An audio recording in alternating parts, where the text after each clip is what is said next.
হামিলনের বাসিওয়ালা আসে যখন যখন ডাক মারবে কিয়ামতের আগে সিংহায় যখন ফুৎকার মারা হবে পুরা আপনার সকল জমিনের নিচে যত মাখলুক যত মানুষগুলো ঘুমায়া গেছে ইসরাফিলের দ্বিতীয় সিংহায় ফুৎকার দেওয়ার সাথে সাথে পুরা জমিনগুলো ফেটে চৌচির হয়ে যার যার কবর থেকে সমস্ত মানুষগুলো উঠে হাসরের ময়দানের দিকে দৌড়ান আরম্ভ করে দিবে।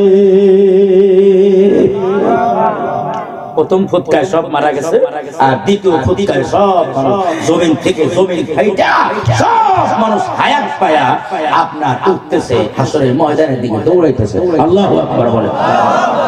আমাকে নাস্তিক করে একটু মাঝে মাঝে সমস্যা হয় না, এটা কি সম্ভব নাকি? একটা মানুষ পয়সা গইলে জইলে আড্ডি খুঁজে পাওয়া যায় না 100 বছর পরে 500 বছর পরে যার কিছু অস্তিত্ব থাকে না, এখান থেকে আবার এইভাবে আবার আল্লাহ জীবিত করে আবার কিয়ামতের ময়দানে উঠে আবার আদালতের সামনে বিচার করবে। এগুলো আমাদের যুক্তিতে ধরে না, যুক্তিতে ধরে তোমার যুক্তি শয়তানে খায়া শেষ করে ফেলেছে। তোমার মাথার মধ্যে বড় শয়তান বসে রয়েছে, উড়ে শয়তান জোরে কোন কথা ঠিক না ঠিক বলেন? আচ্ছা আল্লাহ যে মানুষ বানাইছে বানাইছে বানাইছে কি দিয়ে বানাইছে? ছোটা না পাক পানি দিয়ে মিন নুতফাতিন তুমনা মাত্র 1 ফোঁটা না পাক পানি। কয় ফোঁটা? 1 ফোঁটা না পাক পানি। 1 ফোঁটার ভিতরে বিজ্ঞানীরা বলেছে কোটি কোটি কোটি কোটি শুক্রাণু থাকে। 1 ফোঁটা না পাক পানিতে কোটি কোটি বাচ্চা জন্মগ্রহণ করার ক্ষমতা রাখে। ওইটা পাল্লা পাল্লি লাগে, যেটা মায়ের গর্ভাশয়ে কোটি কোটি শুক্রাণুর ভিতর থেকে একটা যেটা আগে ঢুকে তো ওইটা বাচ্চা আল্লাহ পাক তারে জন্ম করে, তাকে আল্লাহ অস্তিত্ব দান করে, বাকিরা মারা যায় ঢুকার আগে, বাকিরা পাল্লা পাল্লি করে মারা যায়। ওই যে ছোট্ট 1 ফোঁটা না পাক পানি মিন নুতফাতিন তুমনা নাপাক পানি দিয়া বানাইলাম 1 ফোঁটা নুতফা দিয়া। আল্লাহ তাআলাল ইনসানি হিনুম মিনাদ দাবরি লাম ইয়াকুন শাইআম মাযকুরা।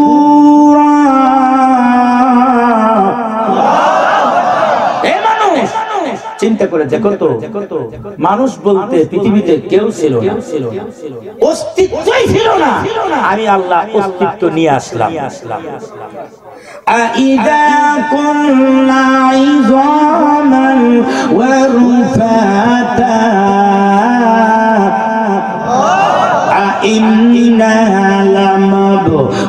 লামাবউসুনা খালকান জাদীদা।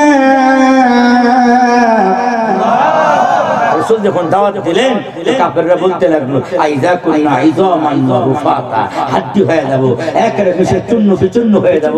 এখান থেকে আল্লাহ আবার কিভাবে বানাইবে মুহাম্মদ? এটা তোমাকে বিশ্বাস হয় না? তুমি যা কও সব মিথ্যা, আল্লাহ আসলে তোমার পাঠায় না। নাউজুবিল্লাহ। কিভাবে সম্ভব এটা? এই 1000 বছর পরে মাটির নিচ থেকে হাড্ডি নাই, কিচ্ছু নাই, চূর্ণ বিচূর্ণ, ওখান থেকে আল্লাহ আবার কিভাবে তুলিতে পারবে? কিভাবে করবে? আইযা কুননা ইযামান ওয়া নাখিরা আইন্না লামাবুসুনা খালকান জাদীদা। আবার নতুন করে আমাদের বানায়া আবার আল্লাহ আদালতের সামনে উঠাইবো। আল্লাহ এসব গাজা ধরে কথা মুহাম্মদ তোমার শিখাইছে যারা। এই দুনিয়ায় শেষ দিন, খাও দাও ভর্তি আর কিছু নাই, মরার পর বলবে তো সব শেষ। এটা হলো নাস্তিক কথা। কাদের কথা? জোরে বলেন কাদের কথা? আল্লাহ পাক মাঝে মাঝে আবার কোন কোন নাস্তিককে হেদায়েতও দান করেন কি করেন না? এই যে একটা সুসংবাদ হলো কয়েকদিন আগে, বাংলাদেশের একজন কুখ্যাত নাস্তিক কোরআনের কিছু আয়াত মানত, কিছু আয়াত মানত, টক শোতে গিয়া মাওলানা ইনায়াতুল্লাহ আব্বাসীর সাথে হাইরে গিয়া এখন সে নতুন ভাবে কায়দা নিয়ে ডাক্তার জাফরুল্লাহ কয় আর জীবনে কোনদিন ইসলাম আর কোরআন নিয়ে টক শোতে কথা। আমি কোরআন পড়তেই পারি না, আবার কোরআন নিয়ে কি কথা কই? কথা ঠিক না বেঠিক বলে?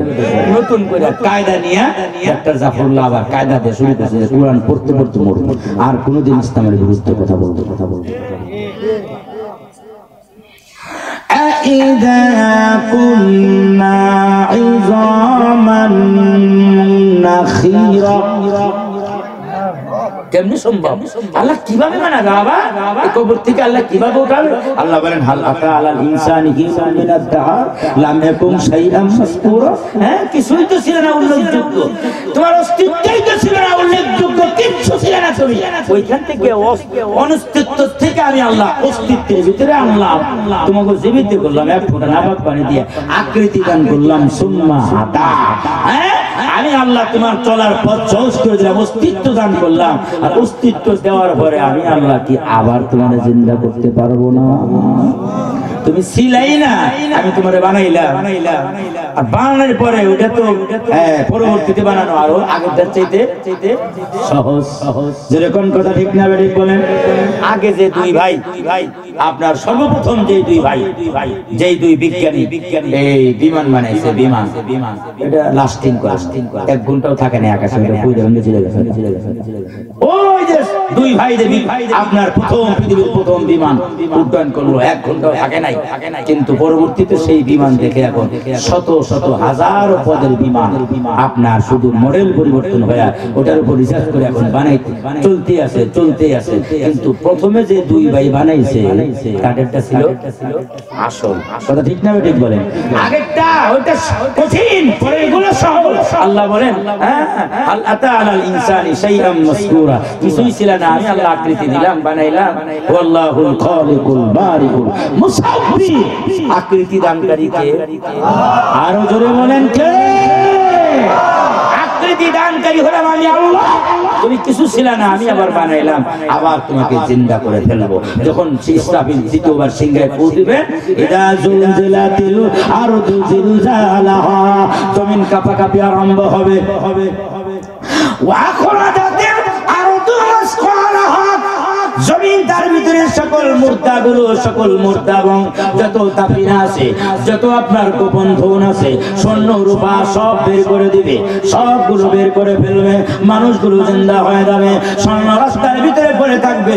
মুসলিম শরীফের হাদিসে আছে, মানুষগুলো কেউ স্বর্ণ ধরবে না, স্বর্ণের দিকে কেউ তাকাবে ইয়া তো স্বর্ণ কেউ তাকাবে না স্বর্ণের দিকে, আসলে ময়দানের দিকে দৌড় মারবে আর কান্নাকাটি করতে থাকবে, একজন আরেকজনকে বলতে থাকবে, আরে এই সম্পদের জন্য আমি একজনকে খুন করেছিলাম, একজন ডাক দিল না আমি এই সম্পদের জন্য চুরি করেছিলাম, ডাকাতি করেছিলাম, আর একজন ডাক দেব এই সম্পদের জন্য আমি আমার আপন ভাইরে ঠগাইছিলাম। এবার এক একজন একক ভাবে শুধু আফসোস করতে থাকবে ওই দিন। ওয়া আখরাজাতিল আরদু আসকালাহা, জমিন তার সমস্ত মুর্দাগুলো জিন্দা হয়ে যাবে, আর সমস্ত সম্পদগুলো আপনার জমিনের উপরে উঠে আসবে, নেওয়ার মতো কোনো মানুষ থাকবে না। ইয়াউমাইদিন তুহাদ্দিসু আখবারাহা, জমিনকে আল্লাহ আমাদের বিপক্ষে সাক্ষী বানায়া দিবেন। কারে সাক্ষী বানাবেন? জমিন সাক্ষী হয়ে যাবে, জমিনের জবান খুলে যাবে। জমিন তখন মানুষের বিরুদ্ধে বলবে, যখন জমিনের উপর দিয়ে মানুষ যখন হাসরের ময়দানের দিকে দৌড়াইতে থাকবে, জমিন তখন বলবে কোথায় যাও, আজকে কিছু ছাড়বো না, সব খুলে দেব। ওয়া আখরাজাতিল আরদু আসকালাহা বিআন্না রাব্বাকা ইয়াউমাইযিন তুহাদ্দিসু আখবারাহা বিআন্না রাব্বাকা আওহা লাহা, জমিন সবগুলো বলে দিবে, ও আল্লাহ এই লোকটা অমুক জায়গার অমুক রাষ্ট্রের অমুক জেলার অমুক থানার অমুক গ্রামে অমুক জায়গার ভিতরে দাঁড়ায়া ফিল্ডিং মারছিল, ওরে ধরো জমিনে বড় ধরো, ও লুচ্চামি করছিল, ওরে ধরো, ও 14 দিবসের কুত্তের দিবস বেহায়া দিবস পালন কইরা ওই জমিনের অমুক জায়গায় গিয়া অমুক পূজা করছে, ওরে ধরো এটা ভালোবাসা দিবস, কুত্তার কুত্তি দিবস। আরো জোরে চিৎকার দিয়ে কোন কথা ঠিক না ঠিক? এটা বিশ্ব বেহায়া দিবস, এটা 14 ফেব্রুয়ারি বিশ্ব বেহায়া দিবস। কারণ ওই যে আল্লাহ রাসূল বলছে কিয়ামতের ছোট ছোট আলামত ছেড়ে দিতে, অনেকগুলো আলামত, তার মধ্যে একটা হলো কিয়ামতের আগে আপনার কুত্তা কুত্তি আর গরু ছাগল ভেড়া যেমন লজ্জা শরম নাই, মানুষের চোখের সামনে যৌন ক্ষুধা যেমন নিবারণ করে, কিয়ামতের আগে যুবক আর যুবতীরা বেহায়া দিবসের নামে আর কুত্তা কুত্তির মতো আপনার যৌন ক্ষুধা মাঠে ঘাটে লাগে। এটা হলো কিয়ামতের কিয়ামত কাছে গেছে আল্লাহর কাছে পানা চেতে থাকেন আল্লাহ তুমি আমাদেরকে কিয়ামত আসার আগে মাফ করে দাও আমিন বলেন আমিন বলেন আমিন বলেন আমিন বলেন জমিন তার সব গুপ্ত কথাগুলো স্বামী তার বিবির ডাক দিয়ে বলবে ও বিবি এমন এমন গুনাহ করেছি পৃথিবীর কেউ জানে না তুমি জানো তুমি ছাড়া কেউ জানে না চলো যাই হাসরের ময়দানে যাই সাবধান কিন্তু কই দিও না আল্লাহর কাছে আবার বিচার দিও না মাঝে মাঝে মাইকটা দিছিলাম মাফ করে দিও চলো যাই বিচার দিও না কিন্তু স্ত্রী বলে দেবো স্বামী বলে দেবে সবাইকে ভুলে যাবে কেউ থাকবে না ইয়াউমাইদিন তুহাদ্দিসু আখবারহা জমিন জমিন তার সমস্ত কথাগুলো সব প্রকাশ করে দিবে ইয়াউমাইদিন তুহাদ্দিসু আখবারহা বিআন্না রাব্বাকা আওহালাহা আচ্ছা জমিন কি মিথ্যা কথা কইবো মিথ্যা কথা বলবে না মিথ্যা সাক্ষী দিবে না কারণটা কি আল্লাহ তার আদেশ দিয়েছে যা করছে সব কয়ে দাও সব ফাঁস করে দাও বিআন্না রাব্বাকা আওহালাহা ইয়াউমাইদিন তুহাদ্দিসু আখবারহা বিআন্না রাব্বাকা আওহালাহা ইয়াউমাইদি ইয়াসদুরুন নাসু আশতাসা আর 2 মিনিট লাগবে ইয়াউমাইদি ইয়াসদুরুন নাসু আশতাতা মানুষ দলে দলে কিয়ামতের ময়দানে হাজির হবে দলে দলে হাজির হবে ফামাইয়ামাল মিসকালা যাররাতিন খায়রান ইয়ারা ফামাইয়ামাল মিসকালা যাররাতিন খায়রান ইয়ারা একবারে যারা পরিমাণ ঈমান যার ভিতরে আছে ভালো কাম যার ভিতরে আছে ওটারও আল্লাহ কিয়ামতের দিন বদলা দিবেন বাকি ঈমানের হালাতে কাফের থাকা অবস্থায় বেঈমানরা যতই ভালো কাজ করুক জনকল্যাণমূলক কাজ করুক রাস্তা বানায় দেয় টিউবওয়েল গায়ে দেয় গাছ লাগায় দেয় ওটা দেয় এটা দেয় কোনো ফায়দা আসবে না কিয়ামতের ময়দান ওটা মরুভূমির বালুচিকার মতো দেখতে পারবো কিয়ামতের দিন কোনো ফায়দা হবে না ঈমানের হালাতে যারা থেকে যারা পরিমাণ যত ভালো কাজ করেছে নেকির আমল করেছে কিয়ামতের ময়দানে সে দেখতে পাবে এবং আল্লাহ তাআলা পুরস্কার দিবেন ফামাইয়ামাল মিসকালা যাররাতিন খায়রান ইয়ারা ওয়া মাইয়ামাল মিসকালা যাররাতিন শাররান ইয়ারা একবারে যাররা থেকে যাররা পরিমাণ আপনার খারাপ আমল যার আছে এটাও কিয়ামতের ময়দানে প্রকাশ পাবে আল্লাহ তার বদলা দিয়ে দিবেন এবং কি একবারে যাররা থেকে যাররা জীবনে মাত্র একবার কালমা পড়ছে লা ইলাহা ইল্লাল্লাহ আর কোন আমল নাই নামাজ নাই রোজা নাই হজ নাই যাকাত নাই কিচ্ছু নাই শুধু গুনাহ আর গুনাহ আর গুনাহ একটা হাদিস বলে বলেন শেষ সব গুনাহ বুখারী একটা মজার হাদিস বুখারী শরীফে সব খালি গুনাহ আর গুনাহ একটু আমল নাই সব শুধু একবার জীবনে কালমা পড়ছিল এই সর্বশেষ দুজন জাহান্নামী আল্লাহ রাসূল এই হাদিস বর্ণনা করতে গিয়া হাসি দিছে হাত্তা বাদাত নওয়াজিহু হাদিস শরীফ আছে রাসূলের মারিদাত পর্যন্ত বের হয়ে গেছে এই হাদিস বলতে গিয়ে এমন হাসি দিছেন নবী মারিদাত দেখা গেছে বলে কি বলে যে দুইজন সর্বশেষ জাহান্নামী যাদের পরে আর জাহান্নামে কেউ নেই জান্নাতীরা জান্নাতে গেছে জাহান্নামে চলে গেছে আর আছে কয়জন মাত্র দুইজন মুসলমান দুইজনই জাহান্নামী আর কোন জাহান্নামে কোন মুসলমান নাই কাফেররা আছে তো আল্লাহ এরা তো চিৎকার মারতে থাকবে প্রভু প্রভু প্রভু করে চিৎকার মারবে হাজার হাজার কোটি কোটি বছর আল্লাহ তাকাই না এরপরে আল্লাহ একদিন দয়া রহমতের চাদরের ঢেউ খুলে দেবে রহমতের দরিয়ায় সাগরে ঢেউ খুলবে জিবরাইল কো যাও তো এই দুইটা শেষাই কেটে হইনা শত দেই কি কইবার চায় আর জিবরাইল যাবে ওই দুইটা কয় আল্লাহরে যায় একটু কোন আমরা জান্নাতে যাওয়ার কোনো শর্ত নাই আল্লাহরে কোন সব তো জান্নাতে চলেই গেছে আমরা এত গুনাহ করছি জান্নাতে যাওয়া সম্ভব না আমরা জাহান্নাম থেকে বের হয়ে যেহেতু কালমা পড়ছিলাম জান্নাত থেকে আল্লাহ বের করে দিক জান্নাতে না দিক জান্নাত জাহান্নামের মাঝখানে এক জায়গা হইয়া থাকে তাও ভালো একটু জায়গা দিয়ে দিবেন বাইর করতে পারে আর কত আমরা এগুলো রাখতাম শেষ হইতেছে তো আল্লাহর রহমতের দরিয়ার ঢেউ উঠে গেছে তো জিবরাইল কয় আচ্ছা দূরে বাইর করো আমি ওগুলোকে কথা বলি আল্লাহ রহমতের নজর দিয়ে তাদের দিকে তাকাবে আর এই দুই বাক্য সন্তুরা দুজন আমার মানুষ নাই হ্যাঁ এখন কি মানবি এখন আমি যা করবো মানবি তো তাড়াতাড়ি করে কর দুই বাট পারে আল্লাহ সারা জীবন মানি নাই এখনো মানবো না এরকম কথা হলো নাকি তোমার অর্ডার দিতে দেরি মানতে দেরি হবে না আর কত জাহান্নামে থাকুন আল্লাহ করে রেডি হয়ে যাও আদান তো মুস্তাইদ রেডি হয়ে যাও 1 2 3 রেডি হয়ে যাও আমি বলার সাথে সাথে বলতে দেরি মানতে কিন্তু দেরি নাই আল্লাহ কোন না যা করবেন তাই মান আল্লাহ কয় 1 2 3 মারো তোমরা দুজন জাহান্নামের দিকে অর্ডার দেওয়ার সাথে সাথে একজন জাহান্নামে দৌড় মারছে, আর একজন জায়গায় বেরোচ্ছে, জায়গায় বেরো মানে গাড়ির সামনে মানুষ করে গেলে যেরকম চাক্কা হেঁচড়া দেয়, একবার জায়গায় বেরো, জায়গায় বেরো দাঁড়াইছে। আল্লাহ ওই জাহান্নামে যেটা দৌড়াইতেছে, আল্লাহ